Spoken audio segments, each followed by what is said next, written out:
and welcome to A Pilgrimage of Poetry, your daily source of works throughout time. I hope you, along with many others, enjoy this podcast. Thanks for tuning in. But the raven sitting lonely on the placid bust spoke only that one word, as if his soul in that one word he did outpour.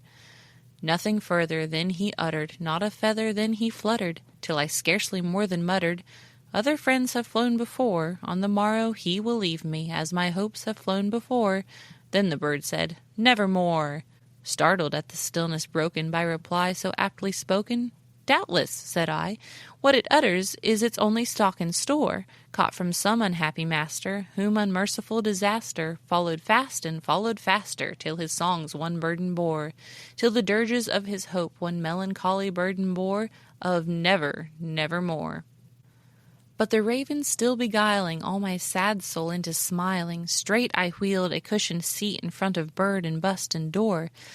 Then upon the velvet sinking, I betook myself to linking fancy unto fancy, thinking what this ominous bird of yore, what this grim, ungainly, ghastly, gaunt, and ominous bird of yore meant in croaking, "Nevermore."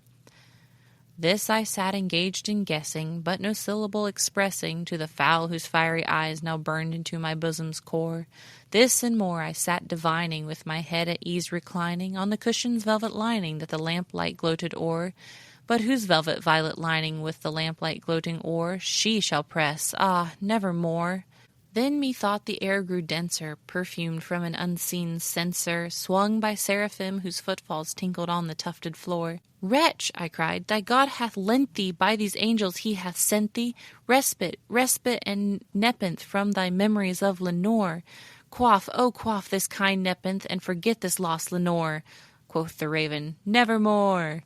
"Prophet," said I, "thing of evil, prophet still, if bird or devil, whether tempter sent or whether tempest tossed thee here ashore, desolate yet all undaunted, on this desert land enchanted, on this home by horror haunted, tell me truly, I implore, is there balm in Gilead? Tell me, I implore."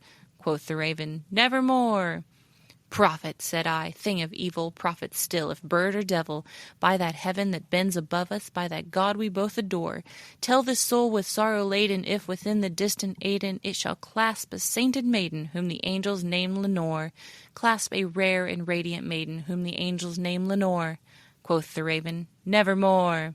"Be that word our sign of parting, bird or fiend," I shrieked, upstarting, "get thee back into the tempest and the night's Plutonian shore. Leave no black plume as a token of that lie thy soul hath spoken. Leave my loneliness unbroken, quit the bust above my door. Take thy beak from out my heart, and take thy form from off my door." Quoth the raven, "Nevermore." And the raven, never flitting, still is sitting, on the pallid bust of Pallas just above my chamber door. And his eyes have all the seeming of a demon's that is dreaming, and the lamplight o'er him streaming throws his shadow on the floor. And my soul from out that window that lies floating on the floor shall be lifted nevermore. If you liked this production, please leave a review. You can find us on YouTube or give us a follow on Instagram and Patreon at Pilgrimage of Poetry. To support the show, you can share it on any messaging platform or social media. As always, thank you for listening.